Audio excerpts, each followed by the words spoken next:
Niger State Police Command has arrested a 24-year-old woman, Nana Mubarak, for allegedly breaking into a tenant's apartment and stealing household items worth 1 million naira in the El-Waziri area of Minna. The suspect, a nursing mother and a daughter of the landlady, was arrested on June 3, 2025 following an intelligence-led investigation. According to the State Police Public Relations Officer, SP Wasiu Abiodun, the tenant had returned from work on May 27th to find his home ransacked, prompting a police report.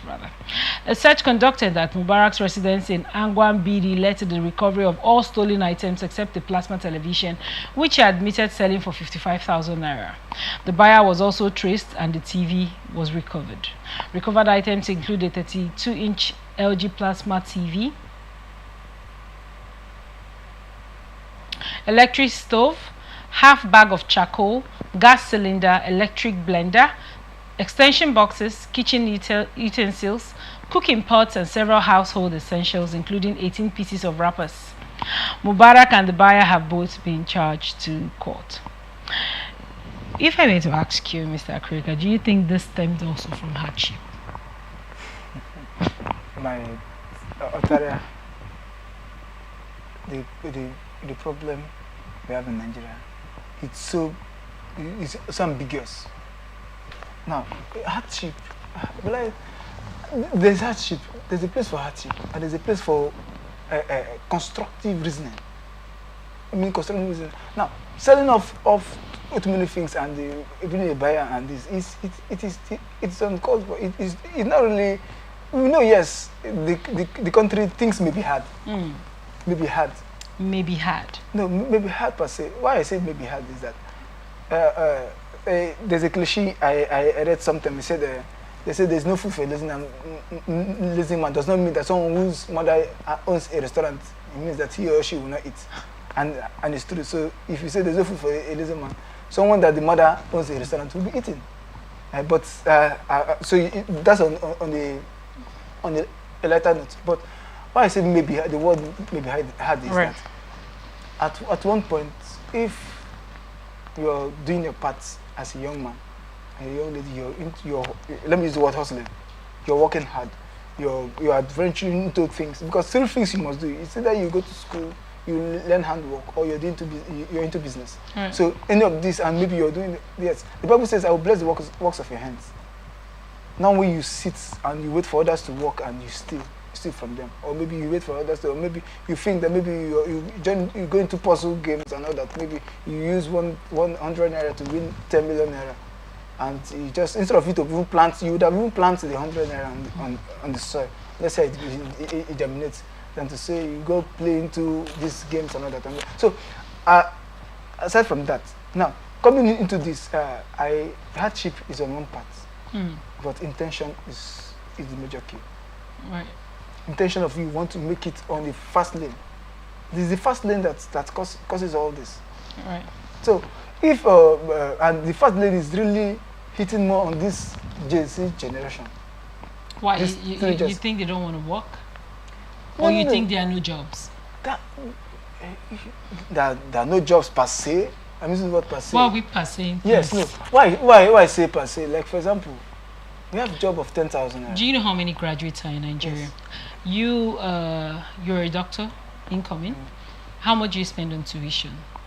Will you take a 20,000 naira job, a 50,000 naira job, a 30,000 naira job? That's why I said that. How do you? That's why I use the word per se.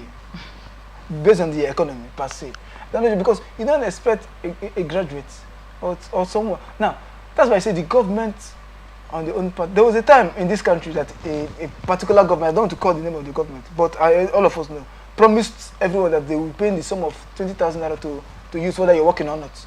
Otara, you know about this. So, and that has ended as headline news till date. So, if maybe to cover all this, and maybe. Do you think these stipends, like you're mentioning now, would make the youth lazier or more productive? It would make them more productive. Because you need to eat. You need to eat. For example, Otara, if let's say maybe I'm into bricklaying, okay. And maybe you call me into what bricklaying to come and lay some amount of blocks. If I'm not eating, I won't have that energy.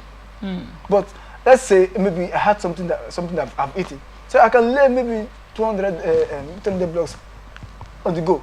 So what I'm saying, that stipends will go a long way. In other parts of the country, world, they do it as an adult, as a young adult. There's some stipends that have been paid to you to your account. For crying out loud, what is the essence of having a national ID card? What is the essence of having a BVN? Virtually, there's no young youth from the age of 18 that don't have accounts. So if all the banks have, yes, I'm talking. If Nigerian government want to do this, they can do it.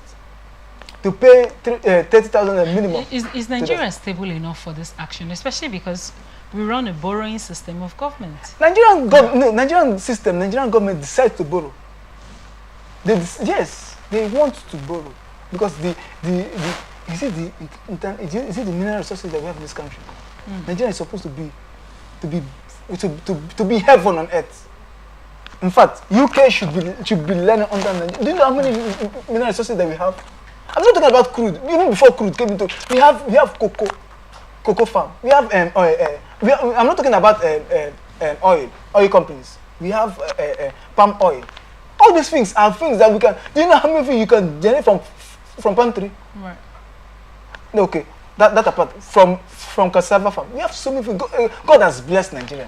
In fact, I believe wherever God is, God will be when you look at Nigeria, you say, oh no, I bless these people. I thought they should use this. Human resources, we have it. Go outside the country. If Nigerians, they work tooth and nail. Right. You know, the first class graduates that we have in Harvard University, Oxford University, most of them are Nigerians. So what are we saying? Thank you.